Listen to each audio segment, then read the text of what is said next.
A few weeks ago, I went to Costa Rica with 3 of my best friends. Now, when most people visit Costa Rica, they usually visit the South Pacific side. But the hidden gem of Costa Rica is actually the Caribbean side, which is located in the southeast of the country.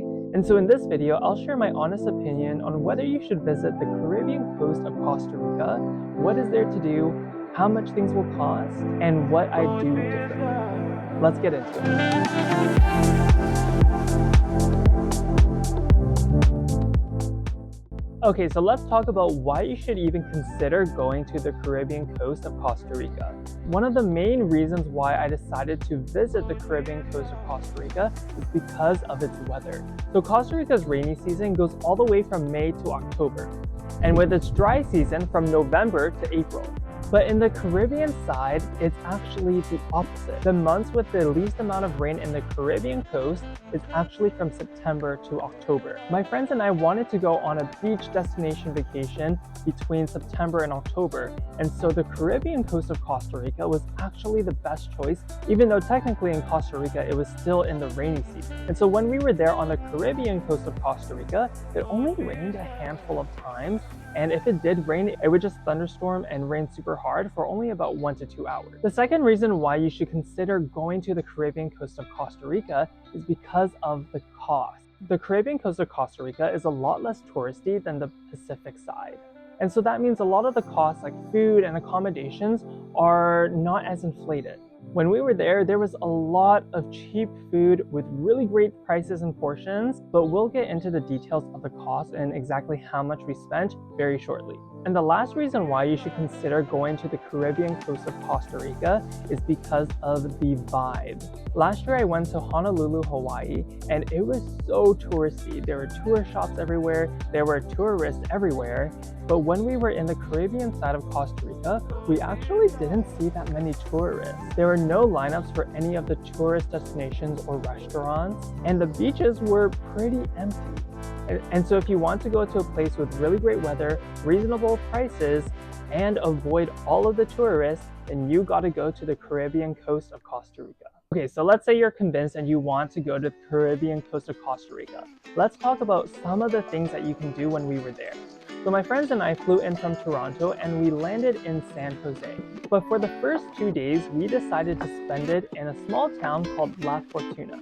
So La Fortuna isn't necessarily on the Caribbean coast of Costa Rica, but we still wanted to see this place before we headed to the Caribbean coast of Costa Rica. Now La Fortuna is a small town that really attracts a lot of tourists because there's so many things to see around it. It has a famous Arenal volcano and the La Fortuna waterfall. All around this town, there are actually natural hot springs that's actually fueled by the active volcano. And so we stayed in a resort called Los Lagos, and we spent a good amount of time in the natural hot spring. So in La Fortuna, we only spent about 2 days and 1 night here, but I would actually recommend spending at least 2 nights here because there is literally so much things you can do.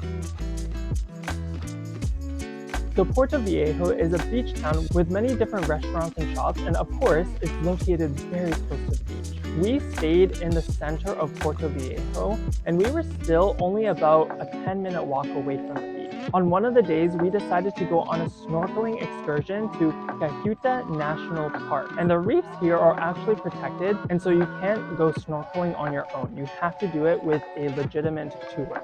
On another day, I decided to take my friends on a surfing lesson. This was their first time surfing, but they all did a really great job. And the instructor was actually really great as well. And we definitely caught some really great waves, and it was such a fun time. And so how our days went in the Caribbean coast of Costa Rica is that we would try to wake up as early as possible because the sun started to rise at around 5 a.m. And so we would spend as much time as possible at the beach until the evening.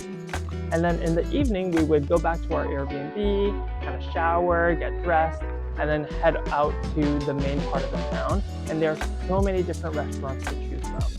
There is a lot of Caribbean and Jamaican influence, so if you really like Jamaican food and like jerk chicken and stuff like that, then you are going to be in heaven. And so on the last day, we decided to drive back to San Jose, which was about a 4 to 5 hour drive. We decided to stay at a hotel around 20 minutes away from the airport, and that was the end of our trip. My friends went back to Toronto, and I decided to go to Mexico, Puerto Escondido, which is where I'm currently filming this video. Okay, so let's talk about money and approximately how much you can expect to spend if you were to go on a 7-day vacation to the Caribbean coast of Costa Rica. So the first category is food. I don't know about you, but when I go on vacation, I like to splurge a little and I love to eat really great food. And let's say Costa Rica did not disappoint. And so when we were in Costa Rica, because we had our own Airbnb, we actually decided to make our own simple breakfast, and then we decided to eat out for lunch and dinner. And so an average meal in Costa Rica was about 20 USD. And so in total, we spent about 315 USD per person for the 7 days. In terms of accommodations, we stayed in a variety of hotels and Airbnbs, and the average cost was actually a lot lower than expected. It was about $50 per person per night.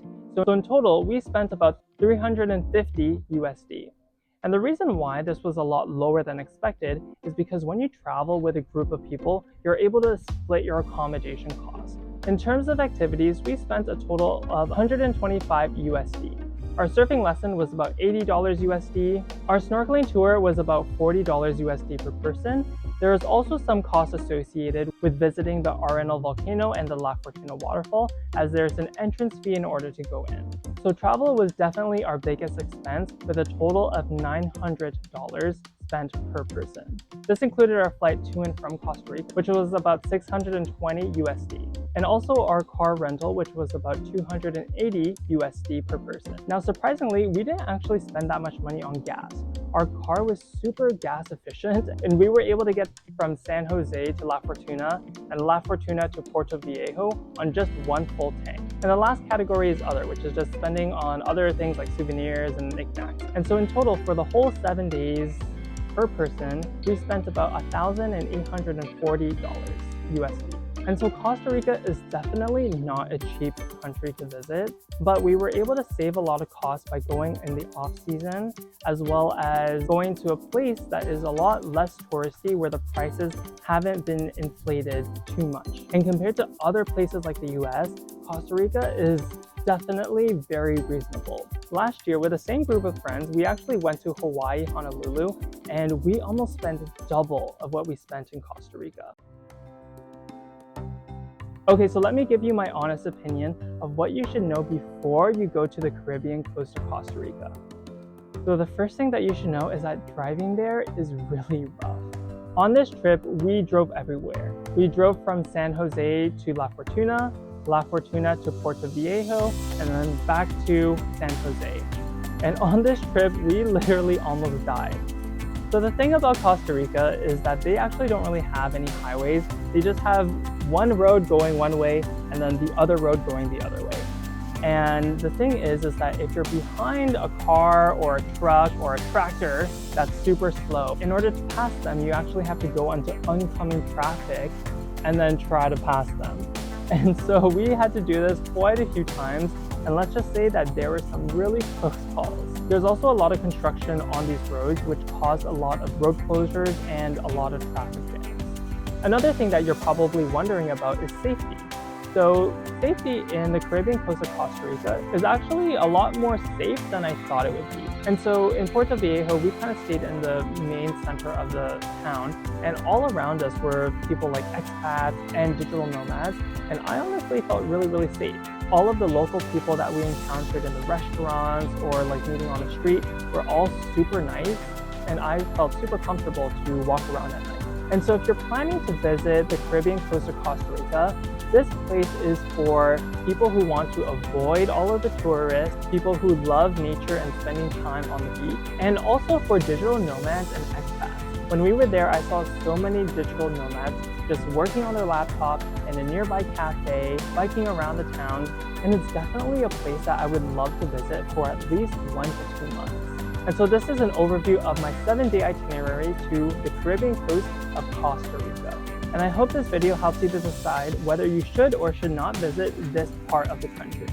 If you found this video useful, make sure you like and subscribe so you're notified when I release a new video.